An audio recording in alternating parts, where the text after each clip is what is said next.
Well, weather on the 7s here as we find ourselves at just 618. It's just a skosh past the old 617.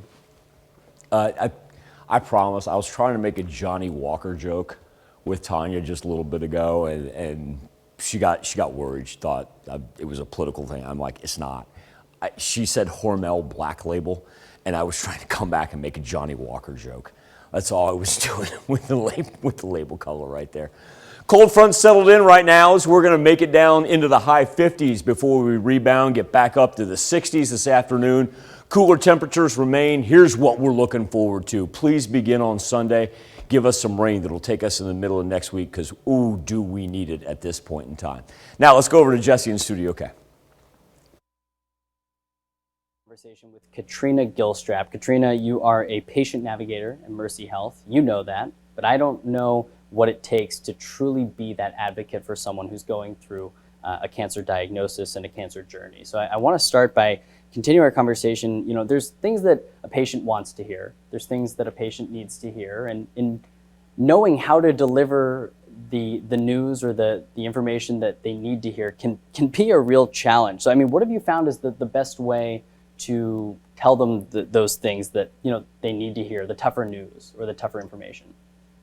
I think first of all, it's, you know, reading them, because sometimes, you know, the biggest hurdle is they already understand they have a cancer diagnosis and they need treatment, but perhaps transportation is the issue.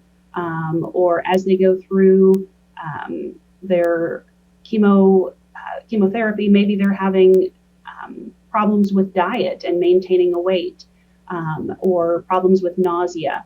So really being able to, they know the big picture by the time I'm involved with their care, and they need some more detailed information on the specific hurdles of a day or of a week, or recognizing that their needs change or that there are financial difficulties. What advice do you have when it comes to decision making in life? Because there are those decisions that, as much as you want to make a pros and cons list, I mean, ultimately there might be factors that you can't measure, and that can be a real challenge. So how do you recommend people approach those more difficult questions?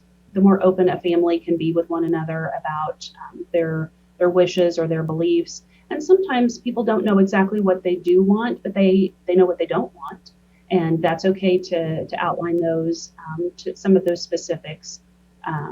And I think too that it doesn't have to all be one big conversation. We can take little snippets of information, or, you know, get a couple of answers here and there. It doesn't have to be one big, heavy, difficult conversation. It can be lots of little conversations where we gather that information, and sometimes writing it down and then just repeating it back to people. And we all have to understand that what gets said isn't necessarily what gets heard. And so to clarify, you know, I heard that this is what you'd like, or this is what you don't want.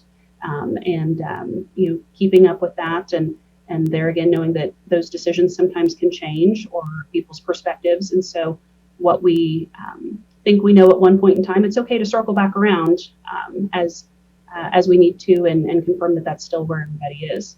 We'll have all this information in this conversation with Katrina on our website, KOAMnewsnow.com. Head to our morning show page, and we'll be right back on this Medday Thursday after this.